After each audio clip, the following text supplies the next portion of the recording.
We still do 7 NUFC Matters shows for free a week. But if you want to support the channel, there are a few ways of doing it. Hit the like button on each live broadcast or video. This helps the channel grow. Hit the subscribe button and select the all notifications options. Hit the thanks button to buy a super sticker. You can do this on the live chat too. You can also join our Patreon page or buy us a coffee at the link in all of our video descriptions below. We are also looking for sponsors. If you want our latest advertising rates and how you can get involved, then email John at nufcmatters1892@gmail.com. Thanks for watching.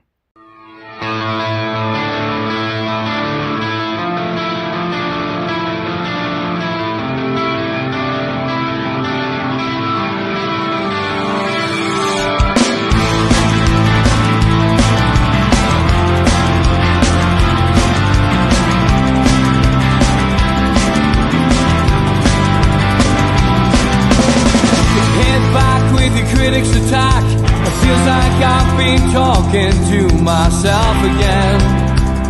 But it's the only way you're ever gonna learn. You look back and it's all in the past. I'm dwelling on the thoughts I cannot say to you. If I don't say the words, then maybe it's not true. And it feels alright when they come and say to you, you're the only thing that makes us all believe. And it feels alright where the worlds collide. Manipulation stands to make us break. What's that you said coming over you? You wish it upon a star. You wish it on a star. You are, you are, you are. You fight back, it's an all-out attack. It feels like I've been taken on the world's machine.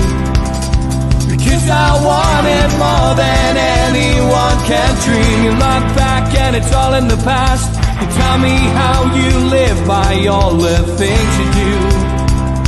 Well, you can be yourself, but maybe I'm not you. And it feels alright when they come and say to you, you're the only thing that makes us all. Good afternoon, welcome to NUFC Matters. We are live with Talk of the Toon with Sid from Songs from the Attic. How are you, Sid? I'm very good. Hello to everybody. Good to see you. And as always, a little bit of music and a little bit of football today in the show. And another bit of positivity to start the show with, and it's Newcastle United 2, Chelsea 0 at the weekend, dubbed as a cup final in all but name. And Newcastle got a habit of winning cup finals now, Sid. Yeah, it was great, wasn't it? I have to say I had a real sense of trepidation, but I thought we were very, very good, deserved to win, probably just. But, I mean, for the atmosphere was excellent, by the way, beforehand, considering it was such an appalling kickoff time. 12 o'clock, I don't think I've ever been to a 12 o'clock kickoff before. I mean, correct me if I'm wrong. I know obviously we've done loads of 12:30s, a game which I hate. But 12 o'clock, what a terrible time for a football match. But yeah, it was a great atmosphere. They're giving the free pints away before the match. When I got into the ground, I didn't get in until about 11:30, and the ground was pretty full at that point. And obviously, a number of people had taken up the offer of a free beer, which I thought was a pretty good offer. And it was a lovely, glorious sunny day as well. Did Chelsea sell out their end? Yeah, more or less. Yeah. I think that's the closest we've come to an actual full sellout. Right. Okay. It was interesting. I couldn't hear them, but it was unlike other fans, like Ipswich, for example. It was it was a great atmosphere from our fans. The ground was bouncing beforehand, and of course it kicked off, and within 2 minutes we'd scored. And Tyne scored a really good goal. I don't know whether he meant it. Somebody said that he claimed not to, but it looked like a deliberate stab down on the ball and it bounced over the keeper. And Murphy's delivery was fabulous. So we started very, very well. We were just dominating play. First half, we were just excellent. I mean, again, Murphy was whipping good balls in, playing that sort of what was it, sort of attacking fullback, wasn't he? Wing back. And again, the lineup was a surprise. I mean, I recommended having Gordon in the other day, didn't I? And having the three wingers in. But I wasn't expecting to go 5 at the back. I was quite taken aback by that, with Botman or 3 at the back, whichever way you want to look at it. With Botman coming in, who was excellent until he went off. And I'm hoping he's not injured, because he just can't buy luck at the minute, can he? You know, he's been so unlucky, but he was so commanding on the ball. I was dead impressed by him. He was outstanding, I thought. And of course, Dan Burn got man of the match, and it's hard to disagree. I thought he was outstanding again. And I love the fact he went up front and was attacking a bit and demanding the ball. And now that he's scored in the cup final, he's demanding every header off a free kick and corners. It is great to see. He had a terrific game, as did Shep. So the defence was superb. Tino first half was brilliant. I thought the red card was blatant red card. I mean, it was not far in front of us in the east stand, and we all saw it and we all heard the noise as the lad went into Botman, and we thought, oh, that's really nasty. And to watch Sky the following day, on Monday, following day, and somebody making a comment going, oh, if you're a defender, you know it wasn't a red card, and you're thinking, how weird. Seriously, it was a red card all day long. It was a terrible challenge. We all thought it was a red card. We couldn't understand why the referee was dithering around, because the referee obviously saw it, because otherwise why give him a yellow card? And then it was no surprise when he had to go to the monitor, and it was a straight red. And in a funny sort of way, it upset Newcastle, because up to that point we were dominating the game against 11, and I think we struggled against 10 men. And by far they were the better team in the second half. Cole Palmer started to come into the game, but didn't do anything spectacular, I have to say. I thought we sort of fired him about really, really well, and I thought the team sort of defended him really superbly. I thought some of their defenders played really well at certain points. I thought they've got a pretty good defence, but they were shooting from distance. There was one opportunity when the ball went right across our box, and I thought that was their chance to score, and they had nobody there, and that was literally it.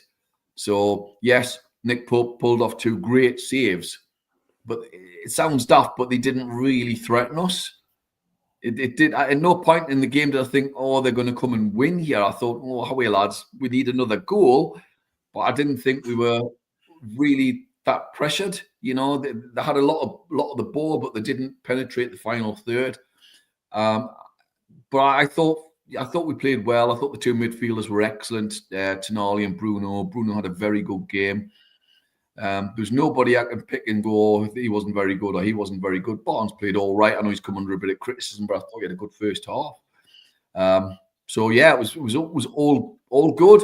Good atmosphere coming out the pub. Everyone was really happy, you know, and that was really nice to see. It was the proverbial 6-pointer, because I came out there and I'd obviously had a few drinks at this point, and I didn't think. I thought, oh, well, we're 2 goals up on them now because we've scored 2 goals. But of course, you forget that you have to take 2 more goals off them because we scored them, you know.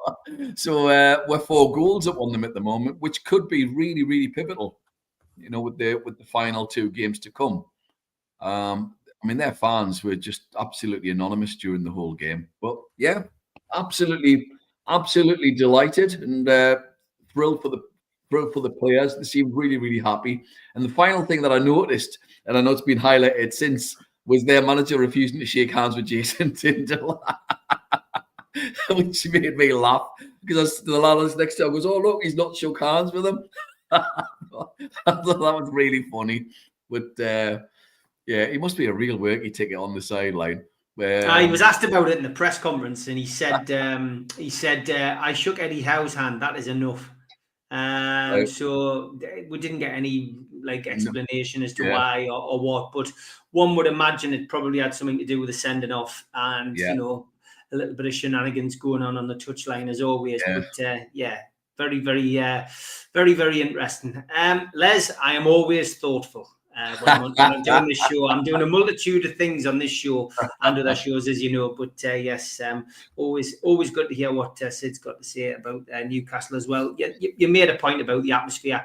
100%. I mean, that was described as, by some as a European night. It felt like it to start with. But it did go quiet for about 20 minutes. There was that moment, and it often happens at football matches, that when you've got there's a sense of anxiety. That's why I was talking to my mate the other day, and we were arguing about the derby games, for example. I hate the derby games because I always feel the atmosphere goes really quiet because everyone's nervous and edgy.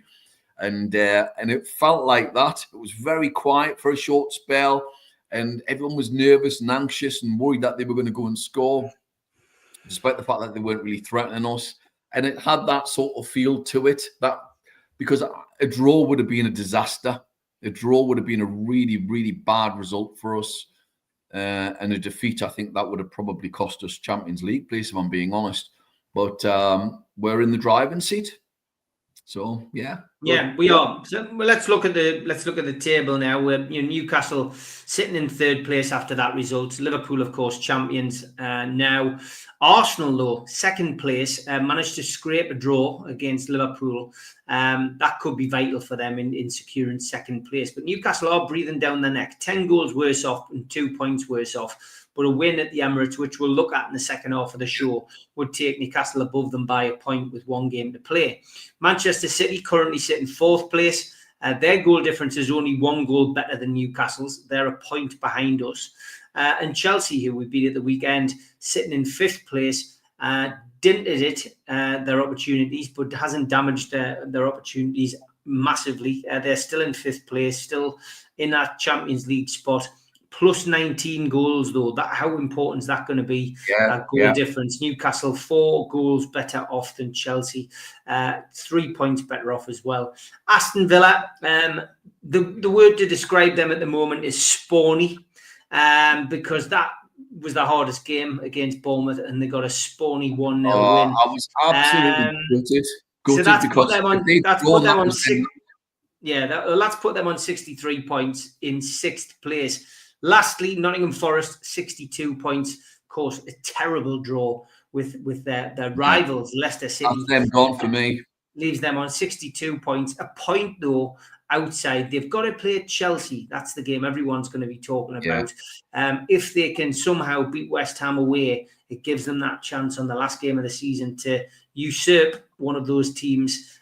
Beat Chelsea, they could be in the Champions League. It's not all over yet for Forest, but they've certainly given themselves a hard road to travel. So, what do you make of all of that, first of all? The Villa one was the sickener. It was, because if Bournemouth even got a point, I think that would have been Villa gone. But I expect Villa to beat, Man United and Spurs. They're absolutely rubbish. So I expect them to win both those games. They've again, spawny is the right word, because they're playing 2 appallingly bad teams, as you can see by the bottom of the Premier League. And I was watching a journalist yesterday, and again, a renowned Newcastle disliker, I think is the phrase, harping on about, well, it's understandable the way Man United and Spurs have dropped off this season. It's understandable because they're focusing on Europe. And I thought, what a pathetic excuse. Absolutely pathetic. Do you know what I mean? You've got journalists excusing their position in the Premier League.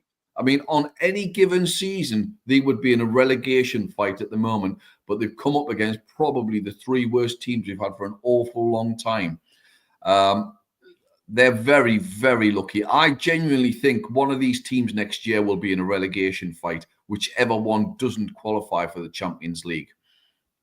Because Man United are always going to have some sort of pull. I don't think we can sort of deny that. They're always going to have some sort of pull. And if they get Champions League, I think they'll be all right next year. But I don't see them being top 8 next year. I really don't. Although no doubt Gary Neville and all them will have them in top 6 next season in their predictions.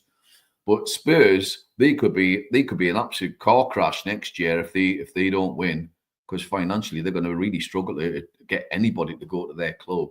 Yes, they're in the heart of London, but that's literally it. There's nothing else there, is there? They've got a better team than Man United in my eyes, but the manager's just been awful. But Villa, going back to the subject there, Villa, Spawny, they've got them two to play, so I expect them to get 6 points. I would be amazed if they don't. So that's the real problem. We've got to win one of the two games against Arsenal or Everton for us to sort of make sure that we've nailed it. I mean, if we get a point or lose at Arsenal, it's seat of your pants stuff last game of the season. I mean, Everton tonked Fulham, which was a real surprise. Having talked to an Everton fan who was describing them as having the flip-flops out the other day, that clearly didn't look it. I think Chelsea, I don't know. They're the enigma, aren't they? Their away form is terrible. I mean, the ideal result for us last game of the season would be a draw between Chelsea and Forest. And that would be absolutely perfect. And that would be them done. And we'd already be qualified as far as I'm aware. Just literally getting a point out of 2 games, which we're obviously going to get. So it's worrying. I mean, I'm still hoping on, clinging on to second. I'm going to still cling. Where do you think we'll finish, Sid? Second. Yeah, I went for third at the beginning of the season. And I'll try not to go too much into the Arsenal game at the minute, but I can't see why not. I can't see why not. The only thing holding us back, and I maybe could have mentioned it earlier on there, is Isak's form. It's dropped off a cliff. He's not, and I said this last week, I don't think he's fully fit. Although second half, weirdly, he was sprinting all over the place and he looked really fast. So his form's either just dropped off, and that obviously can happen, and maybe he's having been through an injury. I don't know. I'm not privy to any information.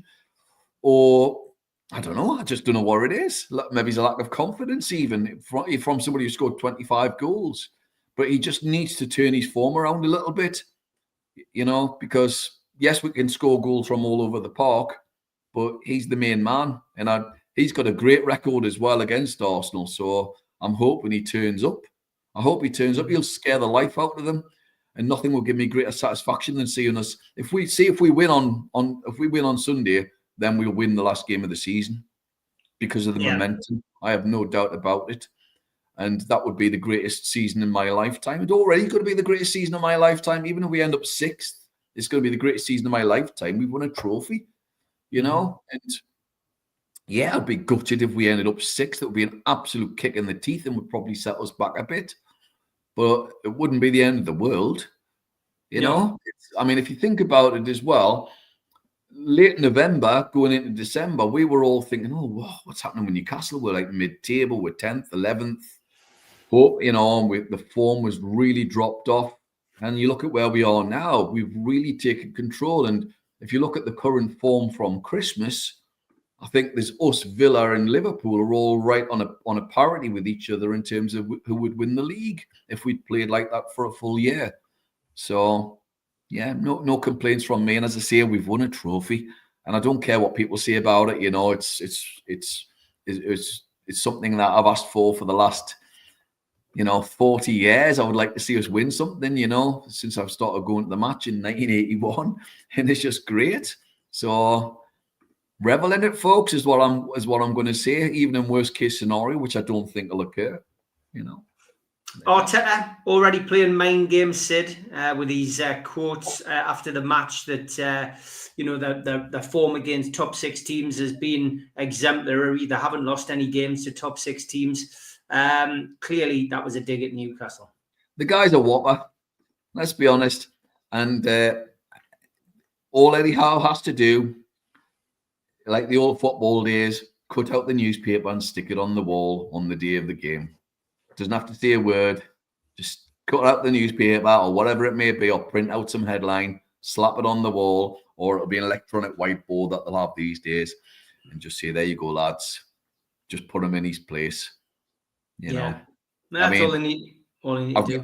Some Arsenal fans I know want him gone, and said you've won one trophy in 5 and a bit years, and it's the FA Cup, and that was his first season. And then I don't want to go into it too much yet, but I think Newcastle's first 11 is better than Arsenal's first 11. Their squad's better than ours. Our first team's better than theirs. So, as we've proven 3 times this season. Yeah, Crest Gate Crest gate has continued since last week. Newcastle announcing that they are going to change the club You can crest. put gates onto anything, can't you? You can. What did you think of? What did you think of that? Because ultimately, the aftermath was always going to be interesting because 1988, the last time we did it, social media didn't really exist, and the internet was in its infancy. So, this time round, this is the first time we've done it. There was always going to be a knee-jerk reaction from some. What's your overall opinion now that we've had a week or so to think about it? Controversial, but I don't care. I really don't care. They can put whatever they want on the front of the shirt, as far as I'm concerned. As long as it's got Newcastle United written on it, I'm really not bothered whether they go down the old. I like the current Juventus one, for example, which is just dead simple with the letters. I really like that. If they go down the old NUFC style of the 80s, love it. If they go down the magpie route again, or redesign it with a magpie and a little castle on and NUFC or Newcastle United, whatever, love it. So I really don't mind. I think people are, getting the knickers in a twist over something massive. And, people going, oh, next we'll not be playing in black and white strips. That's not going to happen. Time to change. Fine by me. Not a problem. It doesn't bother me one iota. I know people get very het up over it, and that's up to them, That's absolutely down to yourself. But for me, it's not an issue. It's something I didn't care in 1988, and I don't care now. Is my opinion? It's like I'm sure it'll look fine. Can I just say though, I agree with the lads on nufc.com.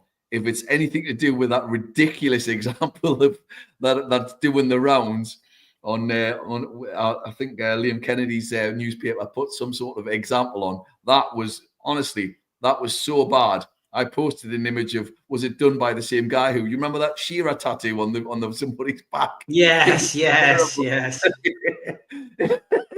I was thinking, who's designed this? Did they do it with their eyes closed?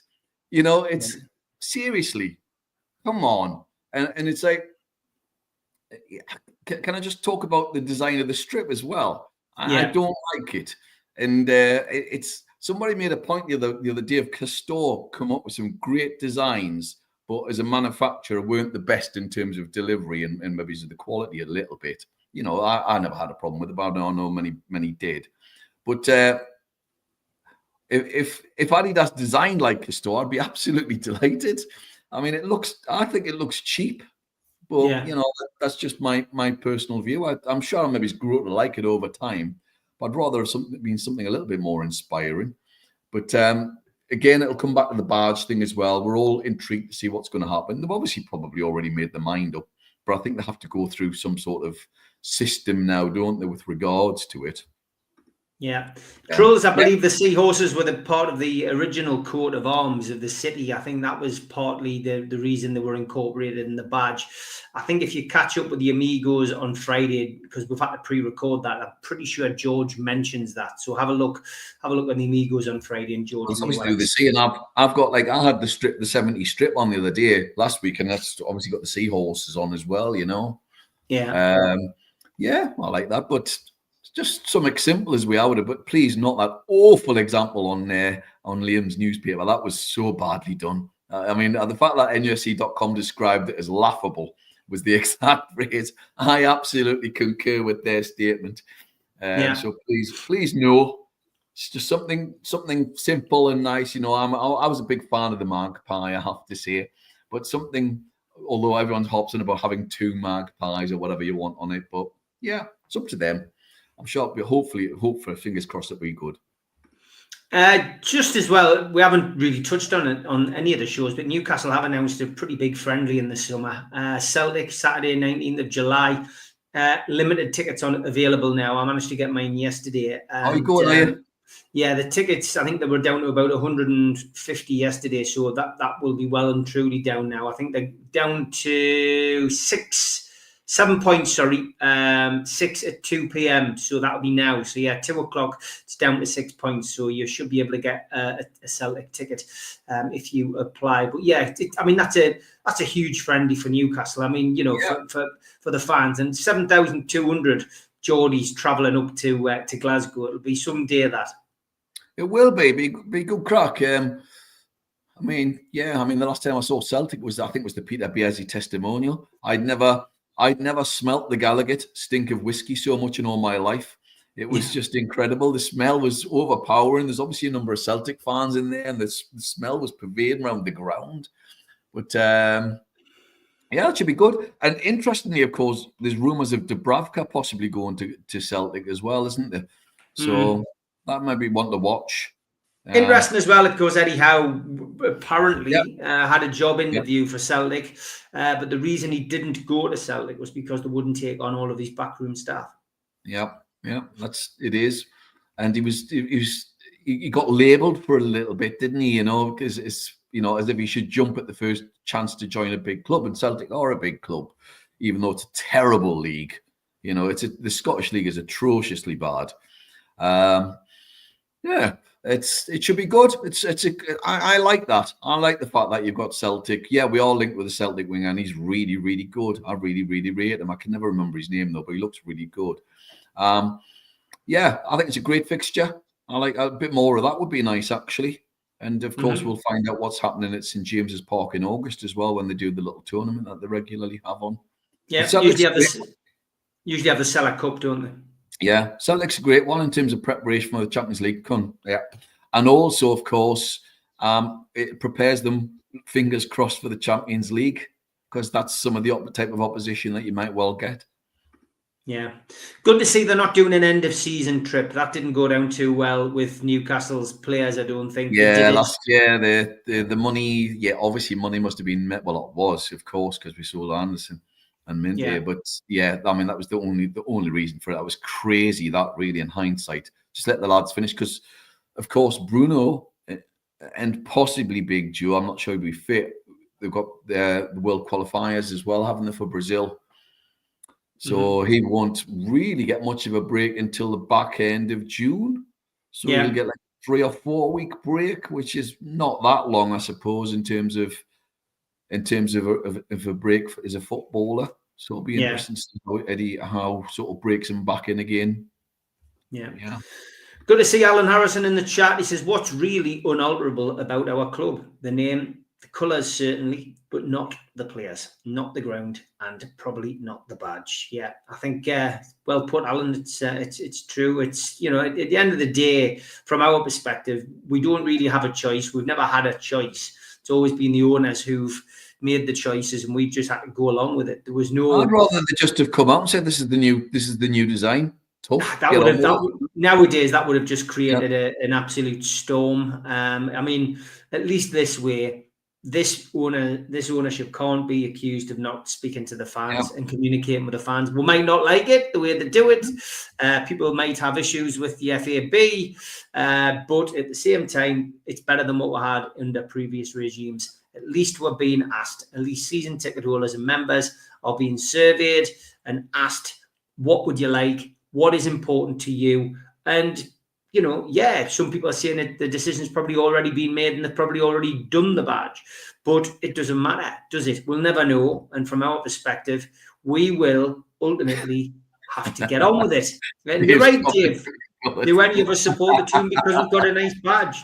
Definitely not. Although there may be 0.11111 person who does, and if they do, we'll wish you well, but no, you're quite right, Dave. Okay, halfway through the show, time for the ads. Big thanks to all our sponsors. Skips and Bins say hello to low-cost waste disposal with pay-as-you-go and contract waste management. Their website, skipsandbins.com. Contact them, www.skipsandbins.com/contact. Big thanks to Mr. Vicky's Sauces, handmade in Cumbria. Their website, mrvickies.co.uk. Email info@mrvickies.co.uk. Telephone 01768 210 102. Thanks to our fanzine sponsor, United Group Travel, UK Coach Holidays. There are no strangers on our tours, just friends you haven't met yet. 2 crew, driver and courier, local family company. 3-star plus quality hotels, no interchanges. Hot and cold snacks and drinks available on the coach. All excursions included. Their website, www.unitedgrouptravel.com. Email beverly.ugtl@gmail.com.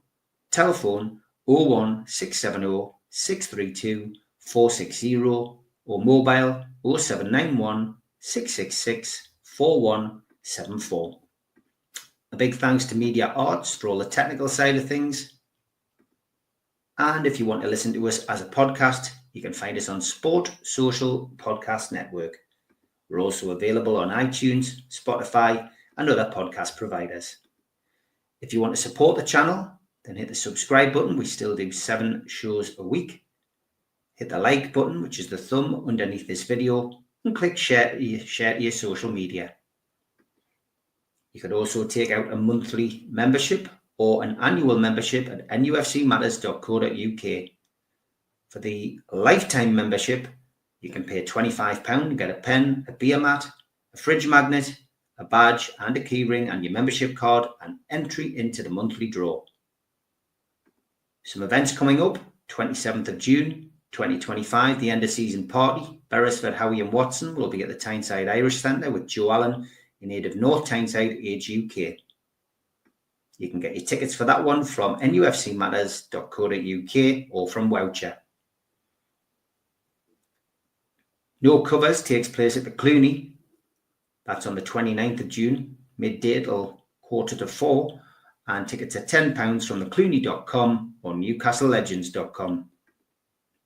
Northern Horizon, a Blake 7 convention, takes place on the 9th of August, 10 till 4 at the Tyneside Irish Centre. Come and be some of the cast and crew in aid of Age UK North Tyneside Dementia. Tickets from nufcmatterspodcast.co.uk. An evening with Peter Beardsley and Chris Waddle takes place on Friday the 23rd of January 2026 at the Tyne Theatre and Opera House. You can get tickets from the box office 0844 249 1000 or from tynetheatreandoperahouse.uk. And Bad Manners are back in the Northeast at the O2 City Hall, Friday the 30th of January 2026. Tickets from ticketmaster.co.uk. And we have copies of The Entertainer's book, signed by Les Ferdinand, available from nufcmatters.co.uk.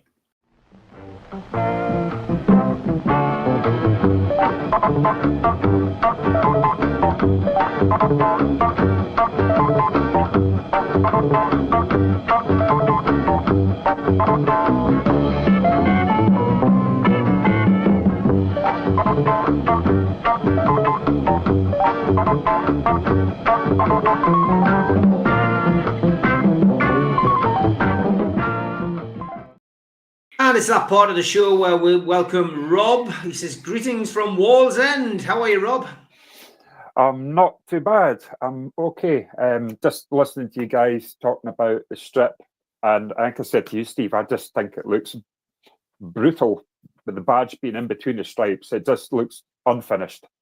You know, it's half the badge is on the black, half's on the white. It does. It looks just like I don't know. I don't like it.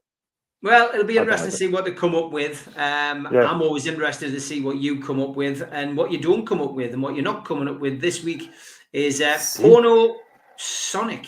Unreleased porno music featuring Ron Jeremy. Very interesting. Yeah, well, Steve, I was trying to do a little bit more research on this. I think it was available a 7-inch, 12-inch, and it came in a 10-inch promo. So I'm not sure what one that was. Very good. As long as you use protection when you're doing your research, Rob, that's all I'm bothered about. Okay, so what album are you bringing us today, mate? So there was a clue with the Wallsend, and this was a request from Tim Cairns. I've chose their second album, Tim. Really like this. I've not heard this for such a long time, and it definitely moulded me at the time. I do remember listening to this. My bands then was Squeeze, XTC, and then listened to Stranglers' Black and White album, and so that was where I went. So this is Regatta de Blanc, meaning white reggae. So it's Sting, God and Sumner from Wallsend, as we know, and you've got Stuart Copeland, Andy Summers, and there used to be 4 of them at one point in time. There's a guitarist called Henry Paldini, I think that's what his name was, and I was always bitter about the Police because at the time, massive Squeeze fan, both signed to A&M. I think it was Miles Copeland. But the Police had an image. There was 3 of them. They all had blonde hair. They looked the part, pin-up boys. Then you had Squeeze. It looked like they ran through a charity shop wearing super glue and whatever stuck to them they wore. So they never had that image thing. But yeah, hats off to them. 3-piece band now. 3-piece bands are outstanding. Watch this space. So yeah, so we're going into side A first, Message on a Bottle. Again, I remember hearing it, singing this at school. It's a brilliant opener. It was a single. It's a 3 singles off the albums there. It's a song just about loneliness. Really, really good guitar riffs on it. The guitar work from Gordon is unbelievable, and the drumming. He's never an influence for me, but when you watch him, it's like, how do you do that? How a very much tribal, very much backbeats, offbeats. It's just bizarre. It's hard to, as a drummer myself, it's hard to put into words how he does it, but he's very, very unique, very, very special. It's a song about loneliness. I have no friends, and at the end of the song, it's a million bottles washed against the shore, and he's got all the friends in the world. So it's just a simple song. It's just that's what it's about, really. A song about loneliness. Then you've got track 2, Regatta de Blanc. Don't like this song at all. Again, got to be honest, it's a bit boring and it's a bit like a jam session feel to me. It's quite unusual arrangements. It's like Sting used to do that yo yo yo. He used to do that, and it still does that. But I think this is where he started doing it from, just sort of like random outbursts and bizarre phrases. It's an instrumental song which actually did win a Grammy in 1979 for this song, but it's just strange that the second song, it's just... But then again, it was the second album, experimental, and it's definitely that on this album. So you've got track 3, It's All Right For You. Very good song. Again, XTC-ish. Fast verses is also reminding me a bit of Pump It Up by Elvis Costello. This has got like a post-punk, sort of good attitude song. This one, it's a bit gritty. You've got Bring On The Night. For me, I think this is my favourite song on the album. I've not listened to this for over 20 years. So again, thank you, Tim Cairns. It was great listening to it again. It's very sort of like a mysterious opening. It's the classic reggae Police style. Brilliant. It's again the production on the song especially as well. And this was a single in Europe. I think it was in the top 5 in France. You got track 5, which is Death Wish. Again, it's a bit dark. Again, it's not traditionally, but a Police sound. It's like a guitar-based jam. It's decent. So far, it's side A done, but everything is so different. Every song is so different, but again, experimental. You got Walking on the Moon. Remember watching the video, Stuart Copeland drumming on a rocket. And I did used to do that, drumming about things, and I still do about the house and impersonating him doing that. It's really atmospheric. Again, I think the sustain on his guitar is outstanding. It's simple lyrics again. Brilliant bridge section, this song. Some may say, I'm wishing my days away. Come up to that part of the song, it's just brilliant. It just changes, it just shifts dynamic. It's really, really good. And like I say, a brilliant video to this one. You've got On Any Other Day, which is more of a post-punk feel. Again, I think Stuart wrote this one. Poor vocals. It's a bit disappointing. It is about mundane daily life. On Any Other Day, about brushing your teeth and making scrambled eggs and doing it all wrong. It's a bit repetitive. Bed's Too Big Without You. Again, really, really liked the song at the time. Still like it. Again, it's there for me, this one, and Bringing the Night, my 2 highlights of this album. Brilliant bass runs again for this. Again, it's like the reggae offbeat drumming again, guitar hooks. It's interesting. Again, there's a lot to it. It's probably about 2.5, 3 minute song, but there's so much in it, involved in it, in the production of it. You've got Contact. It's a strange one again. It starts off with a bit of a like science fiction sort of feel about it, but it's again, I think Stuart Copeland wrote this one again. It is about human contact, just with people. It's a bit wacky. Again, to me, it's just a filler song. Then you've got Does Everyone Stare? More upbeat. Again, early XTC-ish again, reggae rock, good beat, a bit like Life Begins at the Hop. Really good tempo to this one. So at the end of the album, last two songs, I think, sort of make up for the last 3 or 4. Final song, it's No Time This Time. Really, really like this song again. It's a good song to end the album on. It's quite fast. It's got more punk attitude. Really like it again. It's just more punk, more angst in this one than the rest of the album. It's perhaps an unusual song, but I think I'm wondering if that was a song left over from the first album, which again was more punky, more gritty. So I can hear bits, few songs, 2 or 3 songs in parts. It was like they're just trying to work out what direction they were going into at the time. But absolutely, really, really liked it. And again, I think for me, the Synchronicity album is outstanding. If anybody has a copy of it on vinyl and it's black, hold it up. If it's blue, it's worth a fortune. It looks black, but it's blue. But yeah, I think Stuart was drumming. I think it was a Curved Air at the time, 1976. I think Sting at the time was, I think he was in like a jazz fusion band in Newcastle. I think that's how they met. And they just swapped numbers, and it was just the good old-fashioned way. But I think it's Stuart Copeland's band. I think so, yeah. And obviously Sting went away and done his own thing. And I think Dream of the Blue Turtles, that said, Steve, that's an absolutely beautiful album.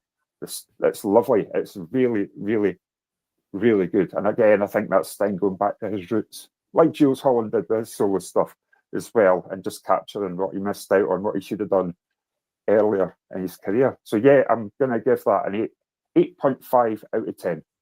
Great stuff. And you've sent us a couple of things as well. They actually played Gateshead, of course. Police at Gateshead Stadium 40 years ago as Sting came home to Tyneside. July the 31st, 1982, the Police headlined the Rock on the Tyne Festival at Gateshead Stadium, supported by U2, The Beat, and Gang of Four. You can watch that whole concert on YouTube. U2 and the Police. It's on YouTube. Wow, amazing stuff. And there's a T-shirt from the event. Yep.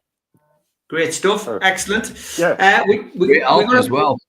We got a message from Mark Byers a little bit earlier. He said, only just realised this is live now. I'll catch up the first 30 minutes later.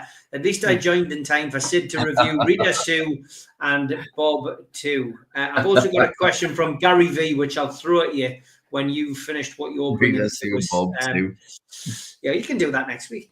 I own a copy of it, bizarrely, yeah. But there we're going. I knew you would. So what are you bringing us today, mate? I was just going to say the Police thing is great. I love that album. I love Regatta de Blanc song. They did a video which I've bought the download of, which is all around the world, and it's that tour, and it's brilliant. And they go mental when they do that song. I think it's in India and in Egypt, and there's also a famous gig where Jules Holland is interviewing them, and to get into the gig for nothing, you had to dye your hair blonde. So everyone's dyed the hair blonde, or they've all got blonde wigs on and stuff. Great show, really funny. Well, great video of that. But I'm going to see Bruce Springsteen twice over the next week and a half. So I've gone with The Boss, and I think an underrated classic. It's The Wild, the Innocent, and the E Street Shuffle. It is a banger. It's his second album within 6 months, straight after the debut album. So this is the second album within a very, very short period of time after Greetings from Asbury Park, which is a very good album. But I think this is a great album. It's a good step up for me, and it features the musicians far more as well. So at this point, you got the band of Big Clarence Clemens, of course, on sax, Danny Federici on keys. You've got Gary W. Talent on bass. You've got David Sanchez, who's a magnificent piano player, and he would go on to play with Peter Gabriel for a bit as well. I've seen him a few times with Peter Gabriel.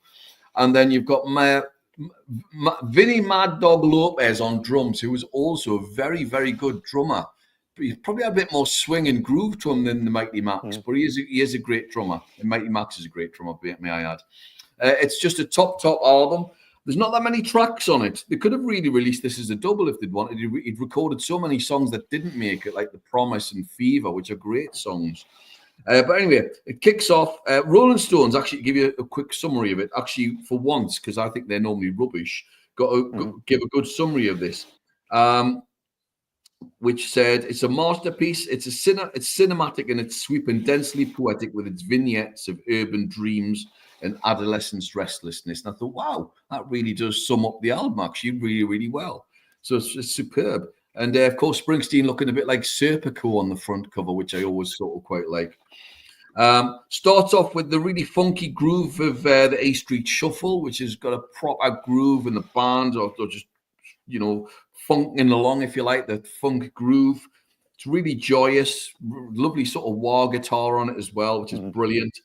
You've then got the 4th of July, or Sandy as it's known, which is sublime. It features the brilliance of Danny Federici on accordion. And it's just lovely. It's such a good song. And the imagery, the romantic imagery. And I'm not talking about love and romance imagery. I'm just talking about romanticism, as in Van Morrison's Astral Weeks romanticism. And it's just fabulous.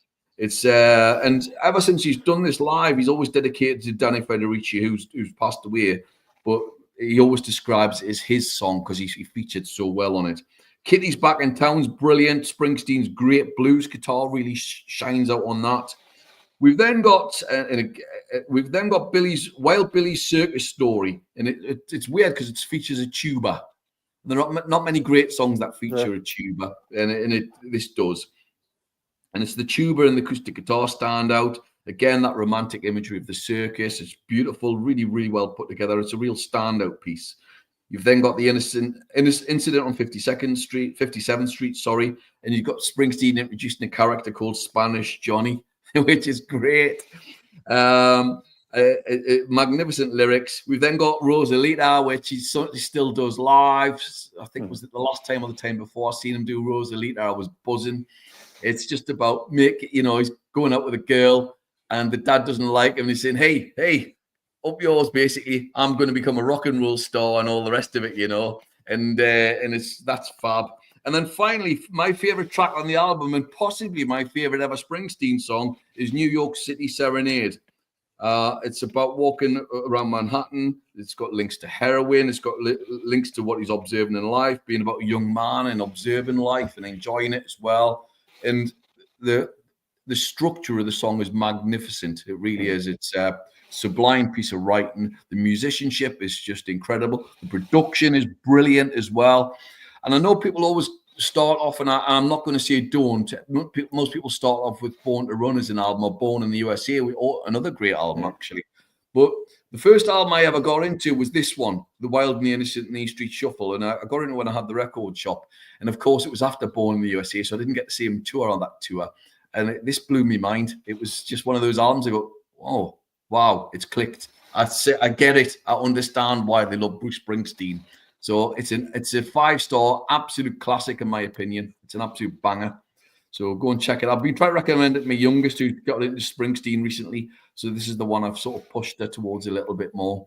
There's only so many times I can hear the album Born in the USA.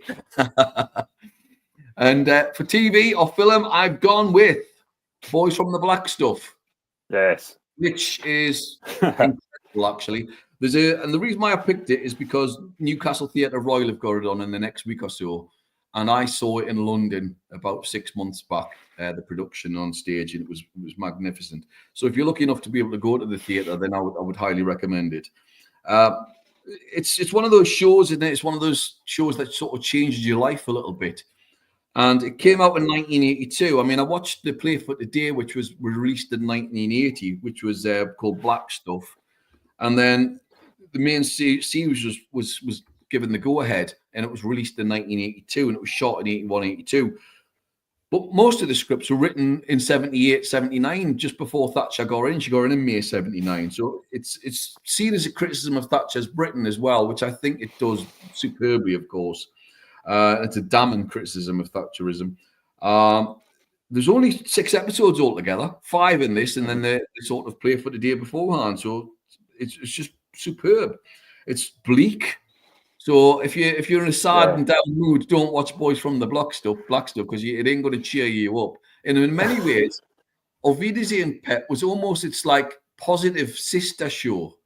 Yeah. The similar themes in terms of work and jobs, but it was obviously light-hearted and very funny. But the sort of message was the same. So I think they go really well together, and that's why I always said, being in the match with Liverpool once, and the chant was "Oz is better than Yossa," you know. And of course, the characters are magnificent. And Julie Walters, who plays Chrissy's wife, this really launched her career, and she's terrific in it. And then, of course, Bernard Hill, who's from Manchester, but he played Yossa Hughes, and he was outstanding. And of course, he's synonymous with the role, but of course, he highlights the role of mental health issues, which wasn't something that was promoted at the time on TV. True. And he really, really pushed that. And I thought that was such good writing by Alan Bleasdale. And his phrases, "gives a job and I can do that," were brilliant. But there was also touches of humour. You know, the classic line of talking to the father, "Call me Dan, I'm desperate, Dan," you know, and everyone laughs. You know, but it's just beautifully written. My favourite story, though, was the character of Dixie's story. And Dixie, in a story called Moonlight, and about sort of fiddling the dole, can't get a job. His son can't get a job, so he has to go to London at the end. And it's really sad. There's that real sadness to it. But and you see why it comes in the top 10 greatest shows on British TV on a regular basis. It came second in one poll recently. And I think it's outstanding. I think it's outstanding. I still think Wiedersehen Pet's better. But I think it's outstanding, and the Liverpool writers of the time were just, you know, Willie Russell as well, another one who was magnificent. They were just brilliant. So yeah, really moved us as a kid, really hammered home, and it stuck with me permanently. It is brilliant. So yeah, Boys from the Black Stuff, brilliant. Can't recommend it, folks. I said as well, I was just saying, it's real, Boys from the Black Stuff, and see now, like you're talking about humour, I use it a lot to mental health. You come out with something just unusual, bizarre, or just something to put a plaster over what your mindset is. And again, I was an apprentice decorator in 1986. You know, Thatcher started Youth Opportunity, the YTS scheme. So we used to do that all the time. You know, we'd go into building sites. I can do that. I can do that. He's a job. All the time, daily. It was brilliant. But yeah, now an adult looking back and watching it, again, like you say, the humour, and you can see what they're covering up, but the writing, absolutely very, very clever, especially at the time on reflection now. Brilliant. Great stuff. My albums over the last 7 days. Well, Eddie Howe's favourite band, Aha, Hunting High and Low, The Sun Always Shines on TV, Take on Me, and Hunting High and Low were my favourite tracks on that. I've got a Keane album that I'd never listened to, Under the Iron Sea, enjoyed it. A couple of classics on there as well, but Is It Any Wonder, Nothing in My Way, and Try Again were the standouts for me. I got my Raven shoes on as well this week and listened to Scooter, and the beat goes on. Brilliant, this, by the way. I'm a bit of an old raver at heart, and hyper, move your ass, and faster, harder, Scooter were absolutely brilliant on there. A bit of Simply Red, Holding Back the Years, Money's Too Tight to Mention, and Sad Old Red were on Picture Book this week, which again I enjoyed. And I was always Oasis. I was never Blur. So I listened to The Great Escape and really enjoyed it. Really good album, that. Charmless Man on there, of course. Universal and Country House. A couple of punk albums. I was doing a bit of a punk session last week. The Interrupters. Quite enjoyed this. Thank you to Alison for recommending it. Judge Not, White Noise, and The Metro were my favourite tracks on there. And I'm not sure if I mentioned this last week, but I don't mind mentioning it again. This was definitely my favourite album of last week. Hung Like Hang Ratty. Human Pig is the title of the album. Scrap Metal, A Very Quick Song, and Overdose and Die were my three favourites on there. I really like that album. Very Buzzcocks meets the Sex Pistols. I've got to be perfectly honest. Couple of questions that were in the chat. One of them was from Ches, asking if one of you could review P.P. Arnold's Kafunta album sometime. Yeah, right, I've got it down. Yeah, you've got that down. Okay. Yeah. And Gary just wanted to tell us a story. I remember going to see Van Morrison in my local park about 15 or 16 years back. He came on, he did 2 songs and walked off. Gone. He's absolutely miserable. I saw him, and I won't go and see him again, which speaks volumes. I saw him at the CH. I think he came on at 7:30, and he was finished by 9 o'clock. He moaned about the sound all the way through the gig. The sound was like being in a recording studio. It was impeccable. He constantly moaned through the show. And he came on, did Brown Eyed Girl as a sort of encore. You could see he felt obliged to do it. He begrudged it, was the impression I got. And he just never stopped moaning. Never stopped. I saw him. Really great albums. I saw Jesus and Mary Chain Barrowlands, I think, 86. And when Bobby Gillespie was doing the percussion, played 2 songs as well, walked off. I'm surprised they walked off. I'm surprised they could see their feet, basically. They were a bit, Worse for wear. Question for you, Sid and Rob and Steve. What is your favourite live album, lads? Well, I did a live show and a live album show, and 1 and 2, it was a real toss of a coin. I went with Live at Leeds, the full version, not just the 5-track version, but the other one was Live and Dangerous by Thin Lizzy. So they're my 2 big favourites. All right, I'll probably go with Oasis Live at Nebworth, which I quite like. That's an absolute belter. Is the one that stands out for you, Rob? Just now, recently, it's 101 Depeche Mode at Rose Bowl, Pasadena, 1988. Just now, yeah. All right, good stuff. Last suggestion says, please, Steve. He says the Black Keys Brothers album is another one. Good album. Could you jot that down?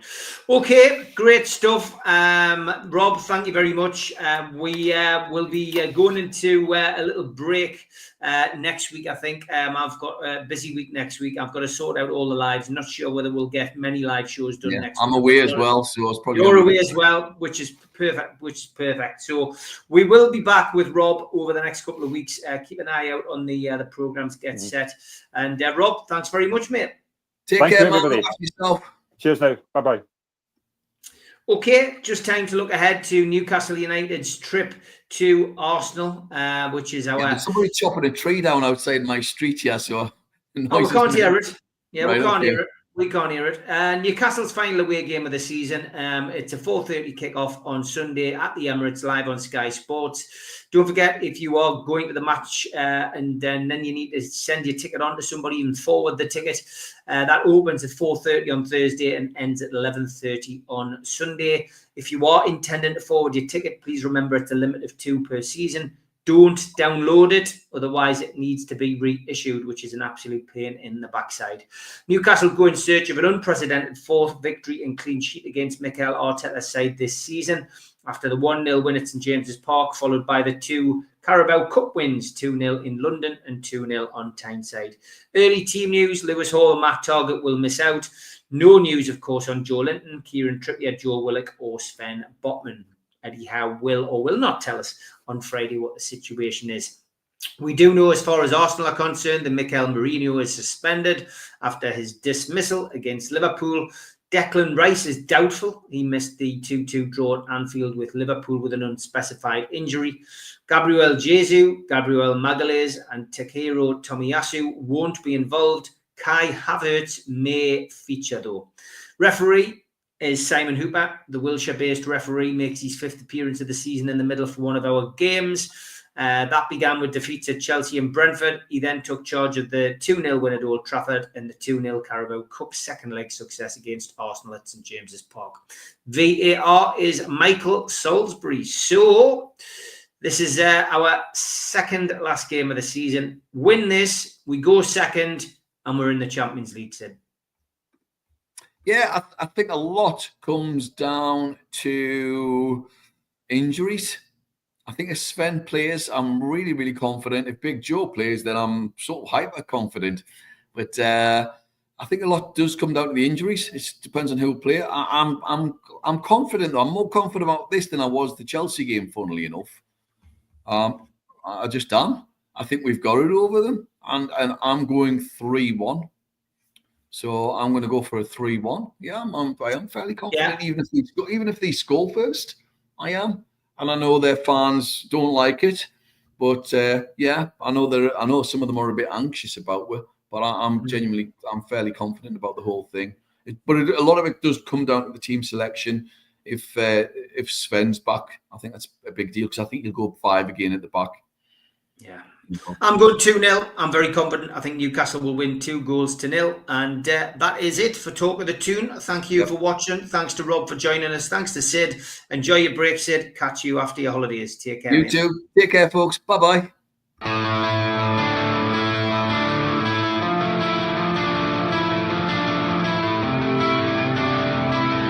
Yeah.